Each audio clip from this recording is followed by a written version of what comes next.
We have an update on the secrets surrounding a WWE departure, and a former AEW wrestler has set himself on fire. But first, Chris Jericho has shared a worrying video. Last night, the former AEW World Champion would take to Twitter to share a video of a young girl laying on the floor surrounded by several kids, with one pulling her hair and striking her. In the tweet, Jericho revealed that the victim is in fact his niece, with him claiming that despite calls for help from the family, nothing has been done. And Jericho would write, "Hey Hillsborough School, my niece has been incessantly bullied at the Mulranan Middle School. Despite my family's pleas, nobody did anything to help, and this was the result a few days ago. If you won't take action, I'd love to discuss this on ABC Action News and WFLA anytime."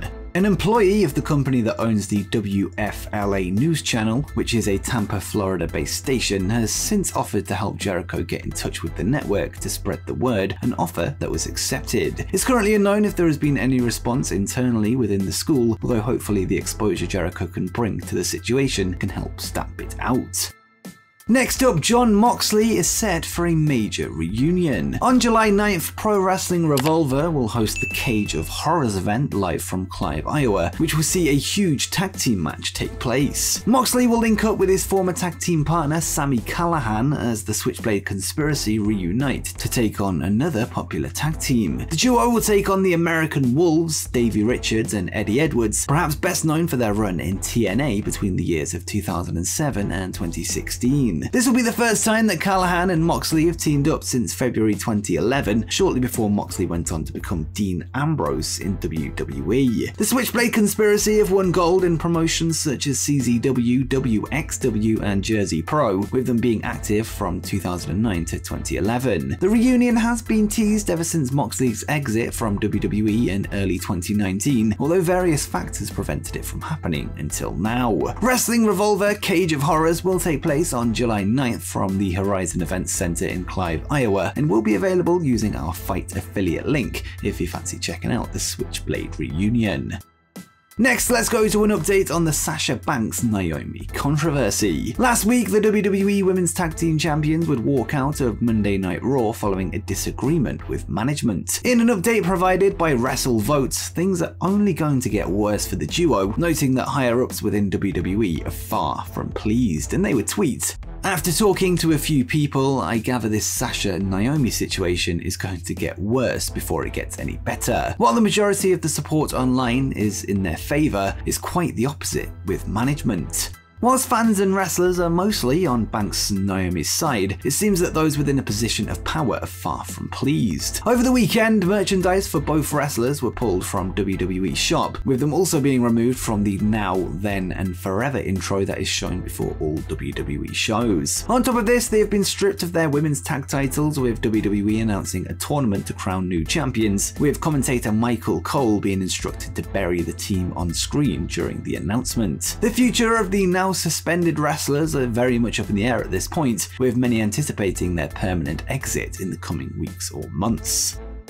Next up, the goals of the Hardy Boys have been revealed. This week, Matt and Jeff Hardy would speak on the Wrestling with Freddie podcast, where they would discuss their careers thus far, as well as their ongoing run with All Elite Wrestling. Host Freddie Prinze Jr. would ask the two brothers what they aim to achieve in the future, with them revealing that they still have a lot of things they want to achieve across multiple promotions. And Matt would say, "Our goal here in AEW is to cement our legacy. The first business we want to conduct is winning the AEW World Tag Team Championship. On top of this, I want to win the AAA, I'd love to win the Ring of Honor, I'd love to win the New Japan titles. We'll win them all, man. We really want to cement our legacy as the legit GOATs, one of the greatest of all time." Jeff would then go on to reveal an idea that he has for a potential cinematic match with the Young Bucks, an idea that he has had since before the Hardy Boys returned to WWE in 2017, and he would add, "I had this one idea, too sweet or delete, is one cinematic match that we never got to do before we went back to WWE in 2017. I had this idea about us going into the ocean in Myrtle Beach, South Carolina, and coming out of the ocean in Long Beach, California, then us and the Young Bucks go at it." The Hardys are set to take on the Young Bucks this Sunday at Double or Nothing, although for now it seems that this will just be a standard tag team encounter. With that said, what do you see for the future of the Hardy Boys? Let me know in the comments down below.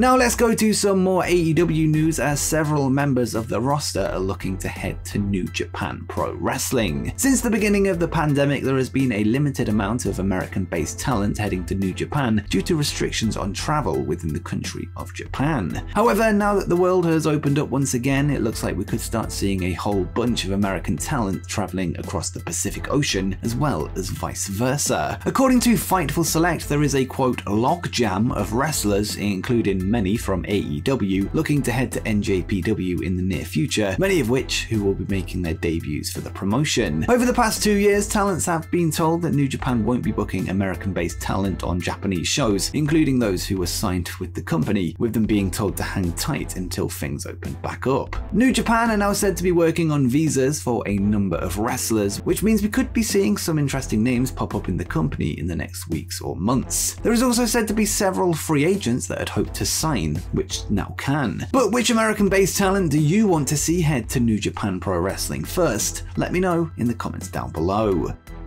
Next, let's go to an update on a recent major WWE departure. Last week, it was revealed that WWE Chief Brand Officer Stephanie McMahon would be taking a leave of absence from the company, stating she was stepping away to focus on her family. With that said, Wade Keller would speak on PWTorch.com this week, where he revealed that there are other reasons for her prolonged break. He would add that the reason for her departure will likely not become public knowledge and is a close-kept secret. And Wade would say, "The indications that I've gotten is this is largely her stepping away. She has worked for WWE for over 20 years. Shane McMahon has been in and out. She's the child of Vince McMahon, who has been most embedded in this company, most recently the Chief Brand Officer. I've been told not to expect the reasons that Stephanie is stepping away to come out.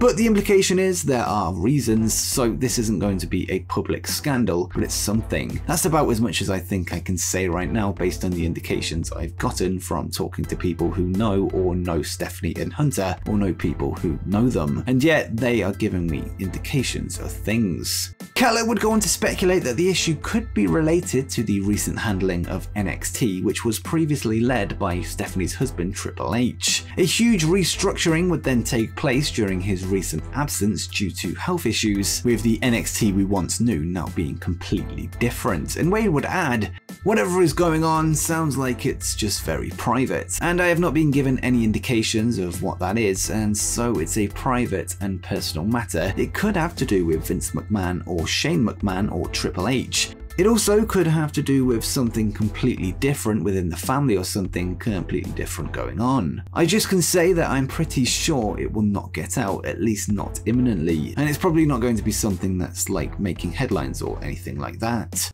Keller would go on to state that Stephanie's departure is considered a big deal within the company, with her playing a huge role in shaping WWE's public image. Stephanie has represented the company as its public figure as positively as possible, particularly following the Chris Benoit tragedy in 2007, and has been pivotal to the company's success. Whilst it's unclear why Stephanie is stepping away, speculation will no doubt build over the coming weeks and months. Now let's go to the independent scene, where a former AEW wrestler was set on fire. On Saturday night, Game Changer Wrestling would hold their Maniac event, a show main evented by Joey Janela versus Drew Parker. During a spot in the match, Janela would set his own boot on fire before dropping his opponent with a super kick. Unfortunately for him, the fire kept on burning, causing a panic in the ring. Janela would quickly sit down whilst trying to take off his boot as it kept on burning, before a referee climbed in the ring with bottles of water as he tried to extinguish the fire, although it took some time for the flames to stop. It's unknown if Janela has received any burn injuries, although looking at the footage, it's very likely. This isn't the only heat Janela has been involved with as of late, with his recent AEW exit said to be partly due to backstage heat after he reportedly injured popular star Eddie Kingston, which forced a change of plans for multiple weeks. This was during Kingston's feud with Chris Jericho. Janela's AEW contract would then expire in May 2022, with him said to have been ghosted by company management prior to his exit. He has since continued to work on the independent scene for promotions such as GCW, MCW, C4, and WrestlePro. But what do you make of the flaming super kick spot? Is it cool or is it dumb? Let me know in the comments down below. And before you go, make sure you check out 10 things that you didn't know about AEW's Hook.